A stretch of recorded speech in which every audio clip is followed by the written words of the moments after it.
up because Mike Shoesmith is back, and he's got another great story for us to unpack. And so, Michael, tell us about this Brazil's new top diplomat, the foreign minister, Ernesto Araujo, and he is claiming something amazing. Right. Araujo, yeah, he's claiming right. something Okay. amazing about climate change. Ernesto, tell us about Ernesto. Well, yeah, Brazil's newly appointed foreign minister, Ernesto Araujo, who starts his new job in January under President Bolsonaro, has stated that the climate change issue was invented by cultural Marxists, Carl, to help push a globalist agenda that is anti-growth and anti-Christian. Wait a minute. Wow. Yeah, I mean, this is being reported everywhere, including The Guardian and the Daily Mail. The Bolsonaro administration will take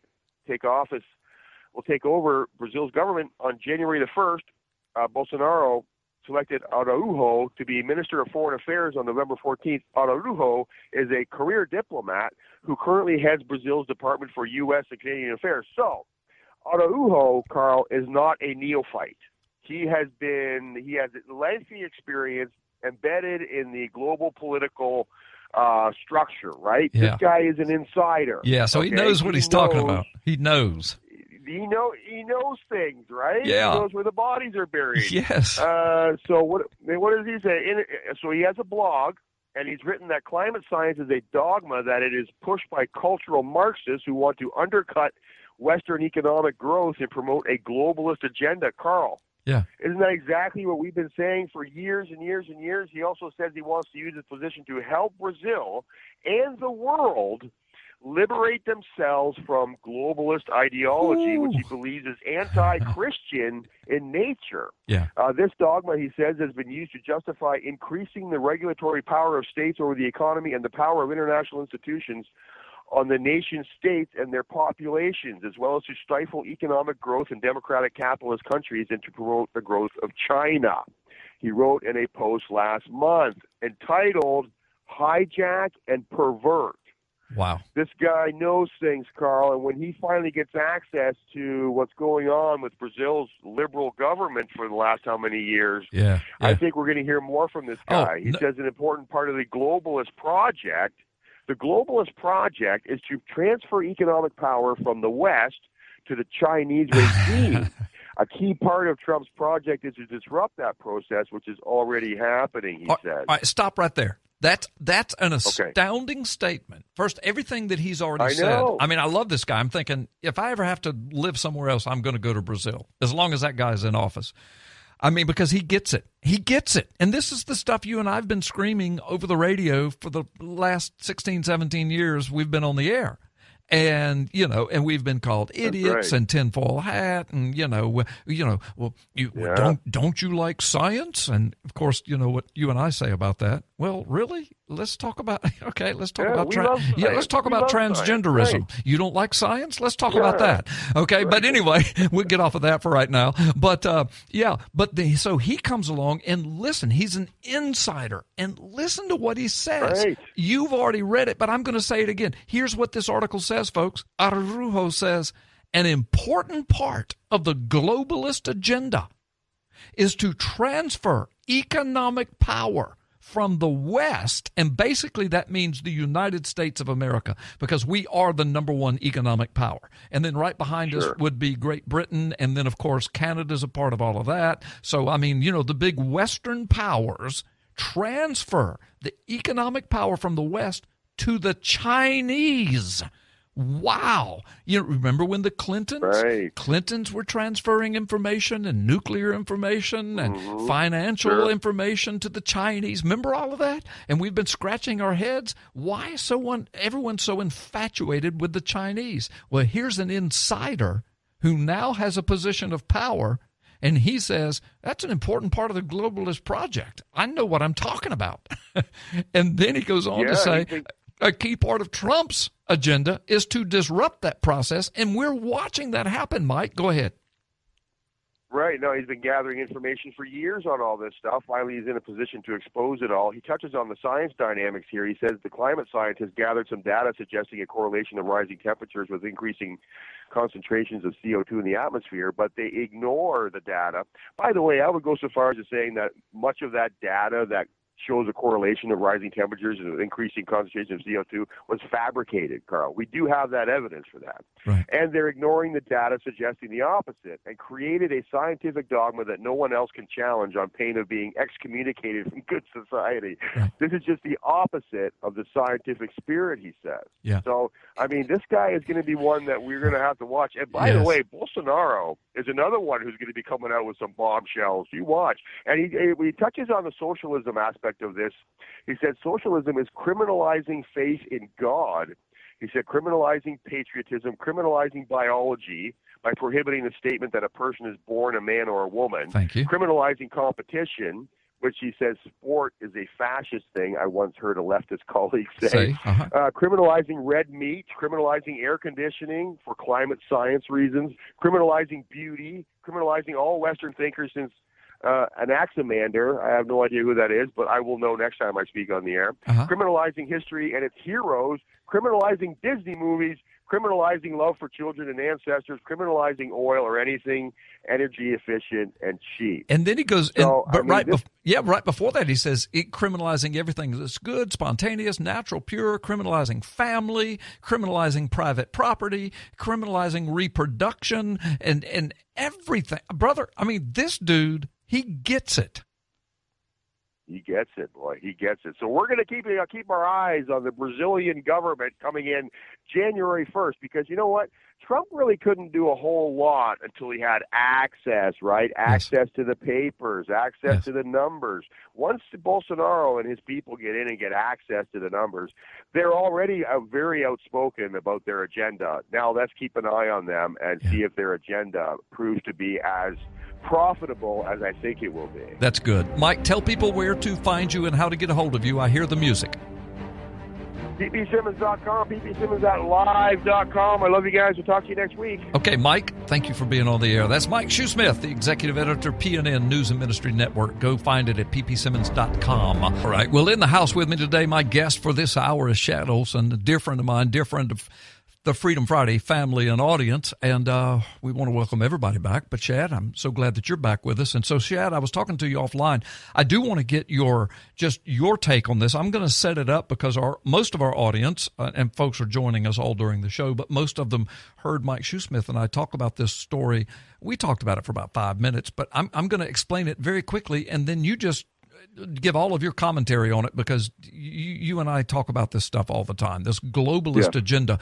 So in CNS News and, The Guardian and the Daily Mail and all over the world, it's being reported, Brazil's brand new top diplomat, the foreign minister, Ernesto Araújo, hard name to pronounce if you're a gringo, but that's the name. But anyway, this guy gets it. Now, he's a career politician. He's a career diplomat. He's been a part of U.S. affairs, Canadian affairs, Brazil affairs, et cetera, for many, many years, many decades. So he gets it. He knows what's going on. Well, this guy, now that he's the new foreign minister, he is just slamming global warming. And he says it is an absolute Marxist hoax. It's a Marxist agenda. And he says he shocks the world by saying what you and I have been knowing and what we've been saying, and that is the agenda basically is to take Western economic power and hand it to China and to criminalize everything that you and I would think, and the Bible says, is good. They criminalize it. And that's family and gender identity, and they criminalize sexual reproduction among heterosexuals, and they criminalize faith in God, they criminalize patriotism, et cetera, et cetera, et cetera, et cetera. I mean, this guy, and he's getting ready to take office in just a few weeks. Don't you know the globalist powers hate his guts? What's your commentary on all this? It's absolutely right. And the thing that's so encouraging about this, and there's so much we could talk about from a positive perspective about the way that the populist message, and you could even call it, you might even call it Trumpism. Yeah. As we hear the French, we hear the crowds of the French in that place where they're famous for dropping rifles and planting trees so the Germans can march in the shade. Yes. They are rising up and they're saying, we want Donald Trump. We want a champion who is going to champion the cause of populism and prosperity. We don't want to give our nation over to the globalists. We're tired of the economic burdens. We're tired of excessive taxation. We are tired of these stringent climate change environmental laws, and all of the handcuffing and all the structure and the stricture that goes on in this formation of global government. This world government that was going to be funded through carbon credit taxation, as you and I both know, is falling apart at the seams, and the reason it is because people are beginning to wake up to the realization this was nothing more than a wealth transfer, and he says it. This is what I love about this. He says it on its very face. He says, we're trying to make the Chinese rich. Yes. The Chinese don't have to sign on to any of this climate stuff. They get the manufacturing base of the entire world sucked into their sphere. So China becomes this ultra-modern, ultra-wealthy, ultra-capital-rich, and capital-intensive economic superpower where they can build everything on the planet from cars to cell phones and microchips, steal everybody else's intellectual property, construct a massive economic power that is completely immune to all of the climate concerns that everybody else on the planet has to live by. You get forced impoverishment in all the former manufacturing bases of the world, including places like Dearborn, Michigan, and Detroit and Flint, and all of the places where we used to build things and get rich doing it. And he nails it. We're trying to make China rich. This is a xenocentric global policy to make China the new economic. And no nation in the history of the world, get this, no nation in the history of the world has ever been an economic superpower without also being the unstoppable, unmitigated military superpower on the planet. Yeah. And that is the destiny that the globalist planners had mapped out for China, and Bolsonaro in Brazil and his newly minted and soon-to-be anointed foreign minister, they both see this agenda clearly. This should give every one of us hope. It's not just Donald Trump on the front lines fighting this battle. There are people in Poland and Austria and Hungary, and Sweden is beginning to wake up. And there's a realization that the globalists have been wanting to destroy the Christian values, the economic prosperity, and the societal stability of the Western world to build a Chinese future. Yeah. And we have to get free from it. We've only got one shot at this because once they have it installed, China and the power of that nation, the numbers in their population, and all of the things that they're able to do because of their simply massive social strata, it would be nearly impossible to get free from once they have us completely rolled into that structure. Yes. The George Soros, the Rockefellers, Ted Turner, the New World Order, and all the machinations of the global power structure have anointed this.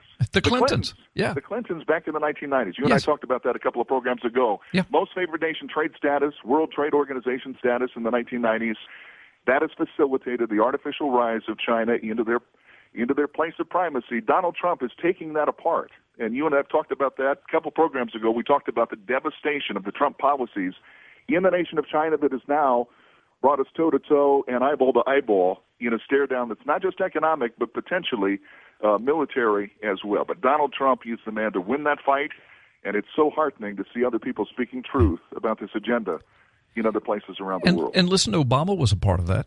Absolutely. Yeah. Hillary was going to be a part of that. These are traitors. Yes. They're traitors, Carl. They've sold us out to the highest bidder, and they've mapped out a Chinese future, and the American people had no idea what they were doing. And, I'm very blessed to do a lot of TV and radio interviews, and I can remember back during the Obama years. Isn't it nice to say that? Back in the Obama years. It's so nice to say that.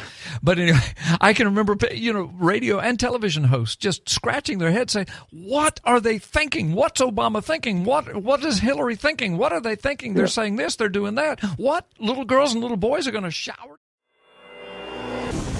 For thousands of years, mankind has debated how creation began. Ancient texts tell us the story. But today, the real message behind the pivotal account of the Garden of Eden has been obfuscated and lost. That is, until now. World-renowned author Carl Gallups digs up the hidden truths from the book of Genesis to finally give back the knowledge that was lost to the world. Find out what really happened in the Garden of Eden, what Jesus taught about Eden on the cross, and how the conflict between Jesus and the gods of antiquity is about to erupt on planet Earth, fulfilling biblical prophecy. In the new book, Gods of Ground Zero, this explains everything.